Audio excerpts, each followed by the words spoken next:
Okay, you let us discuss the box question over here. Where did the narrator first meet the rose-beetle man? Okay, let us discuss this. The narrator first met the rose-beetle man on a lonely road leading to one of the remote mountain villages. Next question. Explain the meaning of the phrase fairy tale air. Fairy tale air means that there was something magical about the rose-beetle man. He seemed like an imaginary character from a storybook. So these are the answers of these questions. Let us move to the next page of the lesson. Exhausted by his explanation, he sat down, played a short tune on his flute, breaking off to sing in his curious voice. They were not clear words, but a series of strange grunting. Presently, he stuffed his flute into his pocket and then swung a small sack off his shoulder. He undid it, and to my astonishment, half a dozen tortoises tumbled out into the dusty road. Their shells had been polished with oil, and he had decorated their front legs with little red bows. Okay, exhausted by his explanation. So you had seen what he was explaining in the previous paragraph. You had seen it, isn't it? So exhausted. So he was tired of the explanation what he was trying to do through gestures. He was unable to speak. So he was trying to explain through gestures, through facial expressions, isn't it? So he was tired of that explanation. So when he was tired, he sat down. The rose-beetle man, he sat down. He played a short tune on his flute. After sitting down, he played a short tune on his flute. So he played the flute, breaking off to sing in his curious voice. So he was making an attempt to sing in his curious voice, in that curiosity. But is unable to do it. They were not clear words. So what he was trying, the attempt what he was making on the flute was not clear words at all, but a series of strange grunting. But this was a series of strange grunting. Strange grunting means inarticulate sound wherein there was no words at all, right? So this he was trying to play on that flute. Presently he stuffed his flute into his pocket, and then what did he do? He had put that flute into his pocket, inside the pocket, and then swung a small sack off his shoulder. Then he took a small sack from his shoulder. I told you in the basket he was having some mysterious sacks. We had seen it earlier. So he took a small sack off his shoulders, from the cage.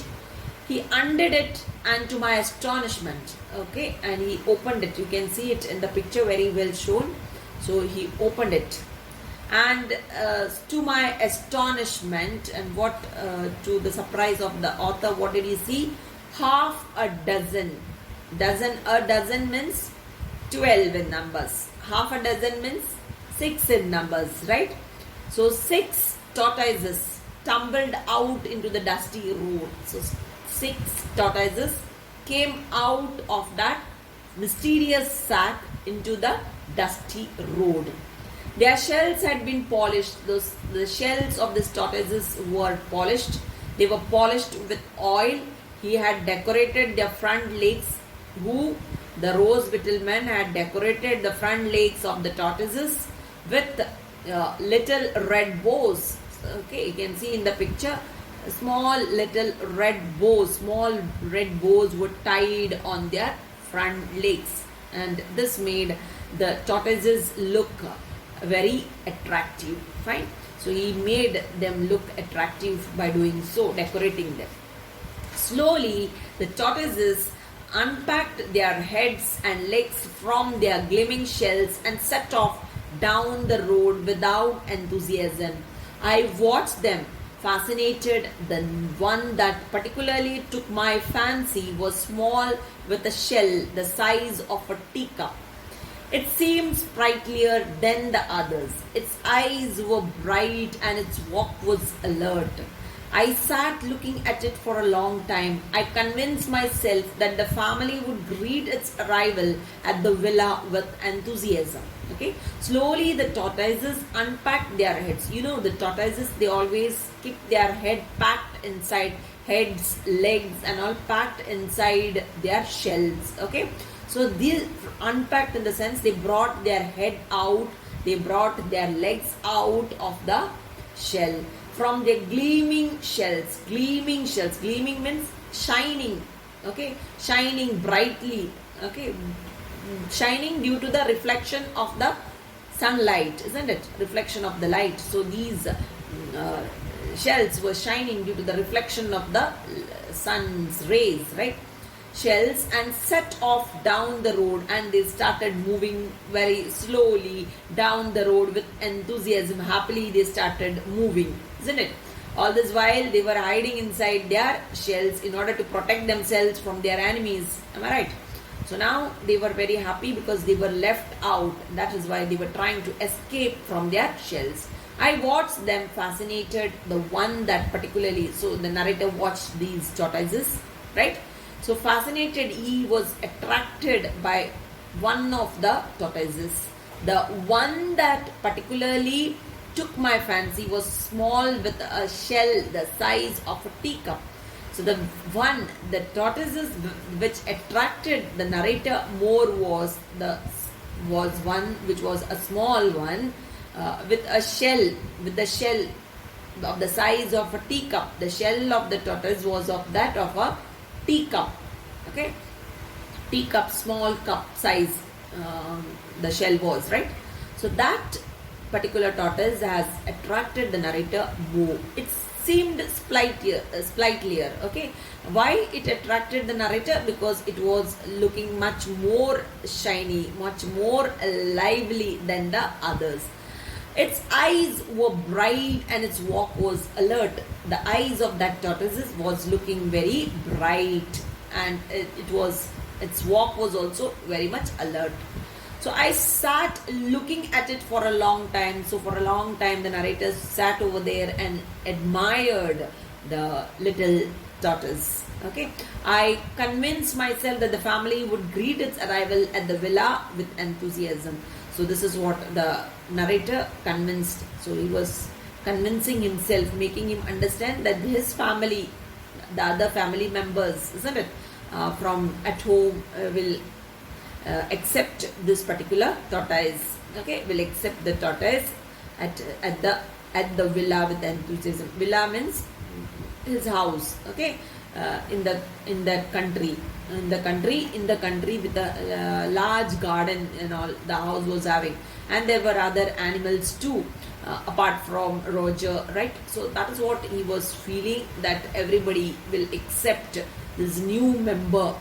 If he is going to take the tortoise at home, everybody will accept the new member in the house along with the dog Roger. You can see this is what he felt. The fact that I had no money on me did not worry me. I would simply tell the man to call at the villa for payment. It never occurred to me that he might not trust me. The fact that I was English was sufficient, for the islanders had a love and respect for the Englishman. So you can see the fact. So over here the narrator was not having any money with him.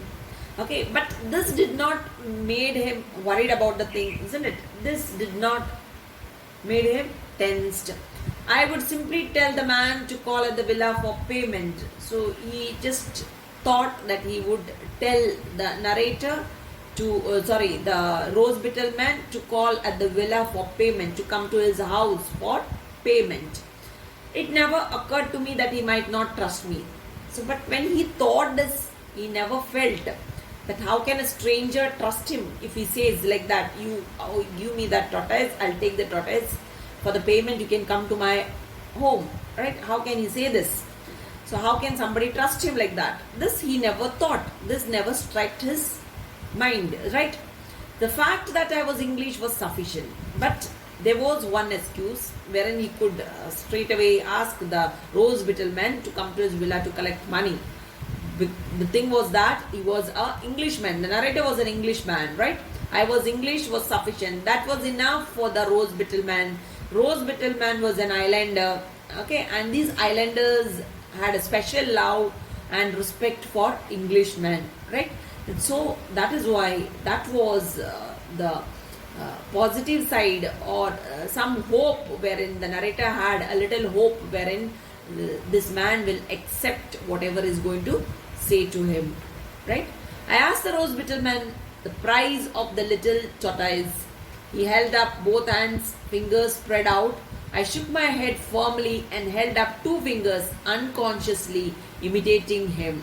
Okay, so the narrator asked the Rose Bittleman the price of the little tortoise. So the price of the tortoise he asked the Rose Bittleman. He held up both hands, fingers spread out. So the Rose Bittleman had held both his hands, his fingers and all spread out. So showing signals, showing gestures over here, right? I shook my head firmly. So who shook? Narrator shook his head firmly and held up two fingers, and he had shown two fingers unconsciously imitating him. So here, when he had shown gestures, narrator also started showing gesture without remembering that he could speak, isn't it? Unconsciously he too imitated the Rose Bittleman. Narrator imitated the Rose Bittleman. So this is what unknowingly he imitated the Rose Bittleman. This is what we can see over here. So here again you are having two more questions. Let us discuss that and we'll wind up for today. How do we know that the Rose Bittleman cared well for his pets? The answer is, we know that the Rose Bittleman cared well for his pets by the way he had maintained the tortoises, polished their shells and decorated their front legs with little bows. Next one. What made the narrator select one particular tortoise from among the rest? You can see the answer. The narrator selected one particular tortoise for it had a shell that was the size of a teacup and seemed sprightlier than the others. Full stop. Its eyes were bright and its walk alert. Full stop. So that's it. So with that, today we will wind up for the day. We'll continue with the lesson for the next class. Till then, thank you very much.